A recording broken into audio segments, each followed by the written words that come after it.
Once a year, or sometimes twice a year, an album is released that becomes an instant masterpiece.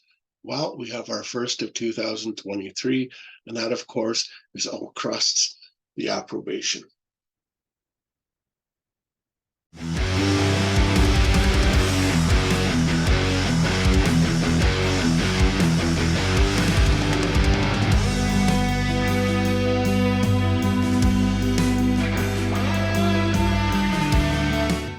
All right, to start off the review, I had to look up the definition of approbation because I had no idea what it really meant.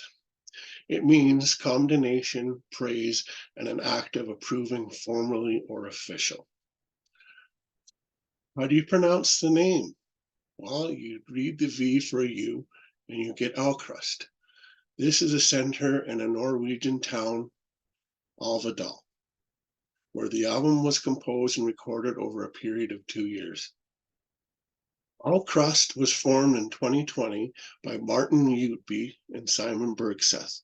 The two friends and musicians grew up together and agreed to form a group like their fathers when they were older, and so it happened.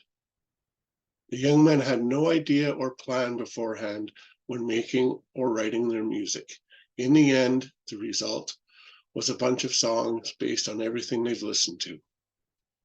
What you hear on The Approbation goes from Moon Safari, Steven Wilson, and Porcupine Tree to Opeth and Haken, pretty much in the same song. The Approbation is a concept album about a man left alone with his thoughts. Isolated in a cabin far away from civilization, which I am assuming is Aldeval, the song takes you through his thoughts, through what he struggles and with the acceptance of his inevitable death. The dark concept is not strange to groups near or above the Arctic Circle. Curiously enough, there is a hope and optimism in the music. The genuine melodic and accessible approach and beautiful polyphonic vocals help with this. The album starts unnoticed and calmly with the 20 seconds of Osterdalen, which is a region near Aldeval, and immediately following that is the Pale Moon. After an overwhelmingly opening, it subtly builds up to an oppressive atmosphere. It starts hard, like massive and flawless Haken versus Dream Theater, to end raw and brutal as Opeth or a Steven Wilson themed middle piece, including a batch of growling vocals. The lover of the curious videos should especially look at the images associated with this song. They portray the anonymous protagonist and his daily chores on his lonely journey to the end of his life. All faith and hope is gone, and the character begins to lose his mind. Is he alone? Is anyone still present? Or is it just his mind playing games on him? We continue this search with Isolation. Double guitar work, fast riffs and rhythms during the first minute of the song. And I love long intros. You'll find them on almost all songs on this album. There are wonderful tempo and mood changes that are characteristic of the entire album. Yes, the contrasts are great and many. In a beautifully vocal and melancholy middle section, the throttle is slowed down. The ending is nail hard again, including a raging keyboard solo. Also in the beautiful The Great White River, the contrasts are abnormal.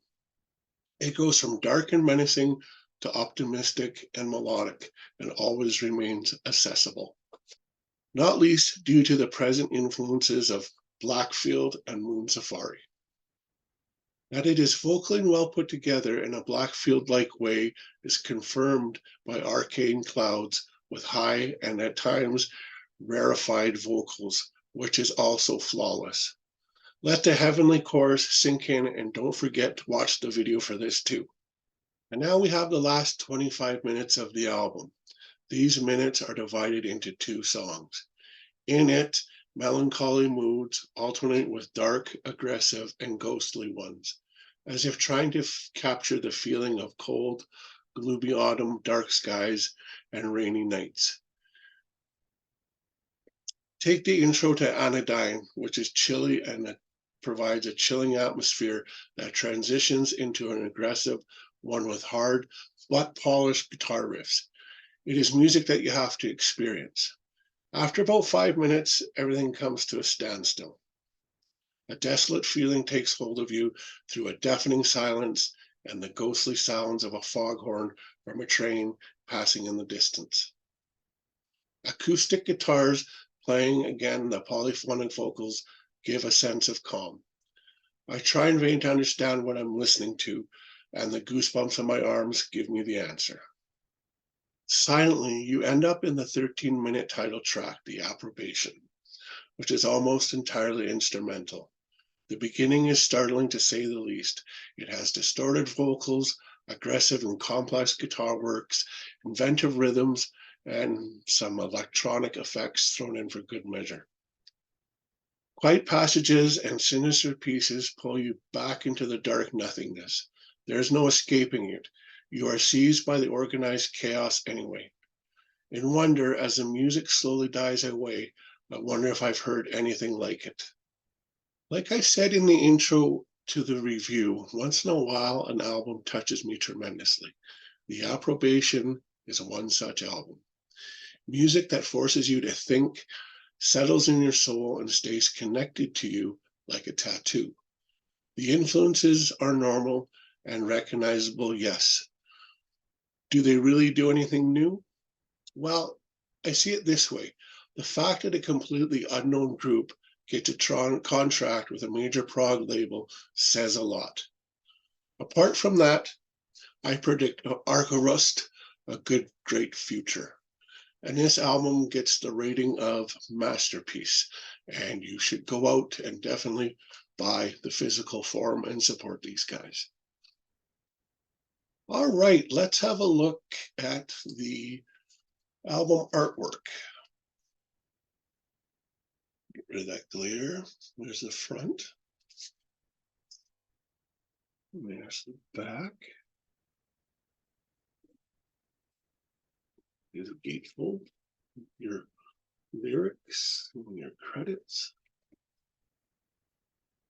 And it's just, oh, it is not black. That's right. I forgot that already. It's on what they call the forest green. And there's the label. That's a pretty cool color. I don't think I have any green in my collection, so it's a nice welcome. Right, guys. Brent out. See you again. Bye.